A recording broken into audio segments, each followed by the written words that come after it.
Welcome back to the show, everybody. Check out these headlines. We got the Bank of America and Fidelity in the news. We got the Interledger Protocol, XRP Ledger, RippleNet, ODL, and the SEC versus Ripple update. The court listener has some kind of update. We're going to see if maybe James Filan knows what's going on. We got that and so much more. Somebody roll that beautiful intro.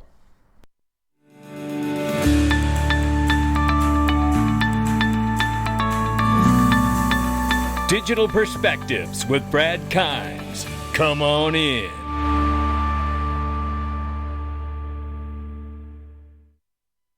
Welcome back to the show, everybody. You can follow us on Twitter and YouTube for exclusive content. Right now, global cryptocurrency market cap today is $1.23 trillion market cap, 1.1% up on the afternoon here. Good afternoon, everybody. Bitcoin, 28,300 plus.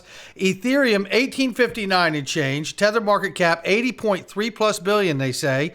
And 50 cents for XRP, which is off by 3.1 on a 7-day. Let's get into this. Ladies and gentlemen, it's Glint, Jason Cousins, and Glenn are going to be at XRP Las Vegas. If you haven't gotten your ticket, there's 30 tickets left. This is over. I told you it's going to sell out. Don't mess around. This is going to be the inaugural event of the XRP Las Vegas and celebrating the XRP Ledger ecosystem. That's right. We do the opposite of what happens on Twitter. We don't beat you up for thinking different. We celebrate you for it. That's the beauty of it. There's so much diversity on the XRP Ledger, and we're here to celebrate it all, no matter what. Glint says, remember, there's no need to change the gold in your Glint account into fiat currency before you make your purchases. Just buy it in gold directly. And that's exactly what you can do with Glint. You can buy, save, send, and spend, and get a MasterCard debit card to go along with your account and do exactly what they're telling you right there. Click the link to my sponsor below and see if it's right for you. I absolutely love it. Speaking of which, gold is on a run. They're saying a lot of technical analysts, including Eggrad Crypto, are pointing to next targets in the $2,400 to $3,000 range. Something to watch very closely. I need to top off my Glint card before that happens. News here, we have Bank of America and Fidelity have significant indirect exposure to Bitcoin through MicroStrategy stock. Well, I tell you what, I hope Department of Homeland Security doesn't ever reveal the 4 Satoshis publicly, because I have to wonder what that means for MicroStrategy and what it would mean for Bitcoin. And could it mean that if they do introduce and show everybody, the world, who the 4 Satoshis are, would that cause a class action for lack of public disclosures for a public company like MicroStrategy? And would Bitcoin crash because of it? Who's really behind it? No, it's a real question. I don't know the answer. U.S. Treasury warns that DeFi needs to comply with AML rules.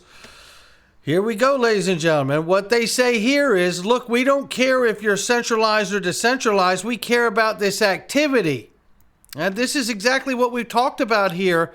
It's all about the activity. Take a listen. The department also said that, hey, look, there are things there and enhancements that is what they're calling it, that could happen in DeFi that would help with AML, anti-money laundering, and counterterrorism.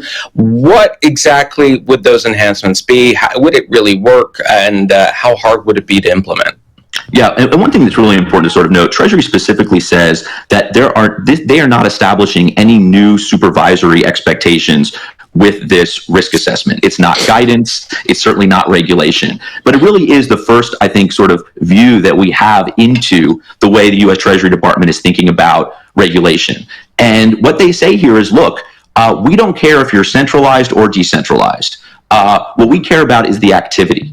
And if the activity is financial services, then you should have anti-money laundering controls under the Bank Secrecy Act. In other words, today you are essentially required to have those controls. But the reality is, true DeFi is, disintermediated, software, right? That doesn't have teams of compliance officers the way traditional financial institutions. And I think that's the paradox that we have here. And I think, over the next, I think one thing that's really important is Treasury talks over and over again about wanting to engage with industry. wanting to create guidance out of those conversations. So I think what we'll see over the next year or so are those conversations taking place, industry engaging, and really having Treasury understand what is possible around sort of anti-money laundering when it comes to the space. Well, this is a good time to remind everybody that Ripple and working with the XRP ledger and RippleNet, there's not one transaction end to end that's not AML KYC, ladies and gentlemen. Take that. And while we're at it, listen to this. Vitalik, one of the founders of the Ethereum ecosystem, he was on a panel at a Ripple event, and the question he was asked was, who's the competition? And he pulled out a $20 Canadian bill and said, this is the competition. I couldn't disagree more. If we go out and say we're going to attack the system or attacking fiat, at the same event we had Ben Bernanke come and speak, and he's like, look, central governments will control M1 money supply. This is fundamental to being a sovereign nation. And so this idea that I agree with Katie, I don't call it cryptocurrency. I refer to them as digital assets. Cryptocurrency suggests I'm going to go to Amazon and buy things with this. You pay with currency. Vitalik, one of the founders of... And there you have it. And I don't think you can say it any better than Brad Garlinghouse did right there. Speaking of Brad Garlinghouse, let's talk about this. There was a recent post here. Shout out to ISO Goats where I saw it. And it was saying that there's an update here on the court listener that follows the case. Well, of course, as all of us are very excited to find out what.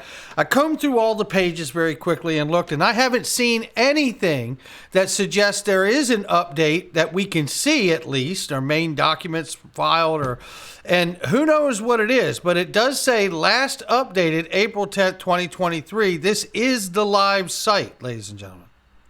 So if there's something that's been updated, it's not yet showing on the page or on the site. And then I thought, well, why not go to the real source here, which is Jim Filan. Shout out to Jim. But I don't see anything here either. So if there's an update that is out, we're not seeing it publicly on that page yet or from Jim Filan. But obviously we are all waiting pins and needles to get a ruling in this case. We will watch it closely. I don't know but it really says that there's an update, you know what I mean, from today, but we don't, again, I don't know what it is, right? The docket was collected as a part the recap project. Therefore, it is updated when the user of the recap extension download the docket from Pacer. To see the most updated version of this document, click the button above, view on Pacer. The date shown here is not the date of the latest filing in the case. Okay, so maybe this is something else. So look, I don't understand how this site works. I'm not a lawyer. I don't use this as a reference, but nevertheless, we're going to keep watching closely just in case it turns out to be something we need to know about. But I wanted to talk about this because there's been a lot of addressing different issues and points about XRP Ledger and different things about what is and what isn't. And we went over those 10 things and all of those things that I talked about that I covered. You should watch that video, 10 Things You Should Know from David Schwartz. ILP does not require XRP. RippleNet does not require XRP. XRP optimized for both. XRP also offers users saving and speed. Also, RippleLend can offer cheaper rates than banks. This is from XRP Darren Moore, who should have about 1 million followers and not whatever this is, which is 81,000. So shout out to Darren Moore for that. I think it's a nice reminder with all of the things that have been listed. There were a few things on that top 10 list that I don't think got asked in a questionable way, like the way adults would talk. We went over that as well. If you haven't watched the 10 things about the XRP community should know, go look at that video. I think it is quite entertaining and interesting to look at for sure. No doubt about it. Now, let's take a look at this. This is Gary Gensler's twin brother, who was at MIT as like a guest speaker or what have you, talking in front of the class. But listen to what he says about the fact how he believes that something's coming out of this space. I'm paraphrasing. And essentially, it's going to be like a phoenix rising. He literally says that. I want you to hear it straight from him. Gary Gensler's twin brother. And I actually think something will happen. It's just will wow us all that we hadn't even considered. But it's in the second phase, not in this first phase of hype, disappointment. And I don't think we're anywhere near the disappointment. The disappointment takes years, and then all of a sudden like the phoenix from the ashes, it rises up again. And it's once the distributed process is all out there and there's not nodes like a Bitcoin nodes, but nodes of users. It's like, and I actually think. And I tell you, that is quite impressive. Now, that's from a few years ago right there, 2018 timeframe. And we have seen, the disappointment phase, right? I think we're still in that, right? Maybe the tail end even. Who knows? I'm a glass half full kind of guy, that's for sure. But then let's take a listen to this. Shout out to DAI for this. I'm not going to play the whole clip. I just want to give you the first couple minutes here. Because when it comes to being an optimist about Ripple and XRP and what I believe that they can do, the reason I believe the things that I believe about this company and the digital asset XRP is because I believe them, the people at Ripple who originally said these things, right? And I believe that they can accomplish these things, and I believe they will accomplish these things. Take a listen to this first part.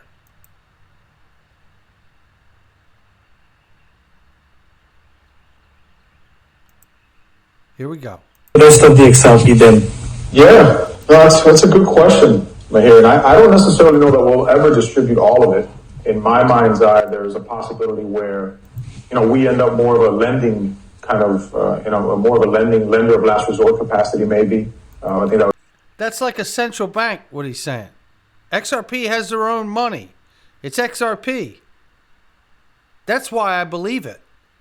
Be a little strange for a software company, and maybe some things would have to change structurally. Maybe we have to have a different organization or something. Who knows, right?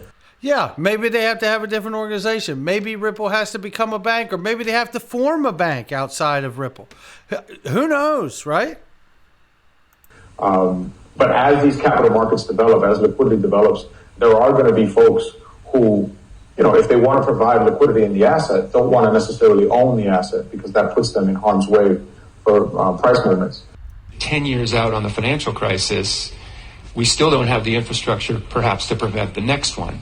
And I think this is where digital assets can really help, because an efficient digital asset can really solve some of the key problems in global liquidity.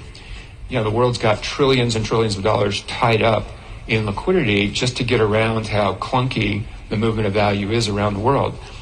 If with a really efficient digital asset, something like XRP, again, that's what we believe will be the most efficient, you can now reduce trillions and trillions of capital from being tied up. So you can make those transfers instantly as a bank or as a payment provider or as an enterprise without having to have money pre-positioned all over the world. So, no, it's very simple. So I think one thing, if there is one message that you can get in this room, is Ripple is not an ordinary company. We are not here to have a small market share or do X, do Y, and make small amount of money or something to happen. We are here to make a dent in the universe. There you go. I want to ask all the Twitter police out here, is it okay that Naveen Gupta says it? Is it okay that Chris Larson says it? It's okay that Miguel Villas, former head of XRP Global Markets, says it. But it's not okay if someone believes it.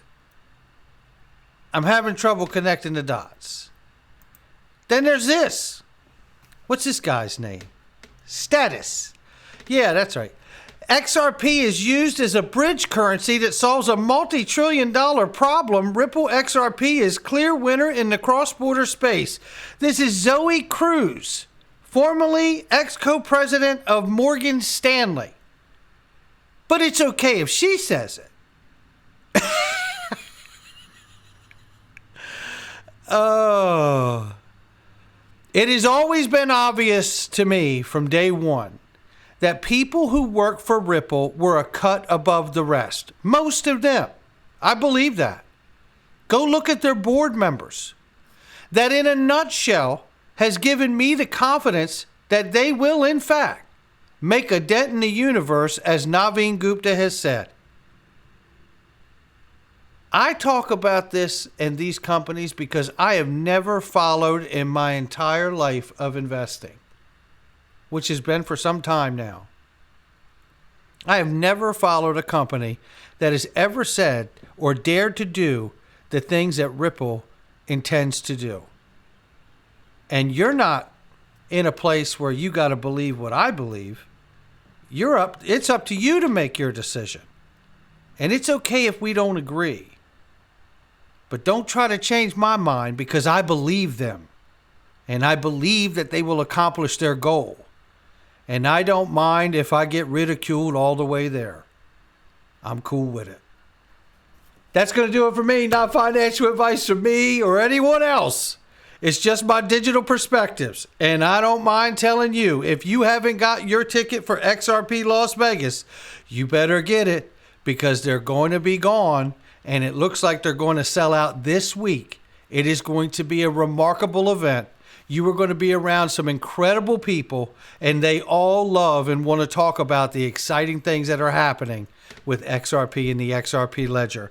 That's going to do it for me. I'll catch all of you on the next one.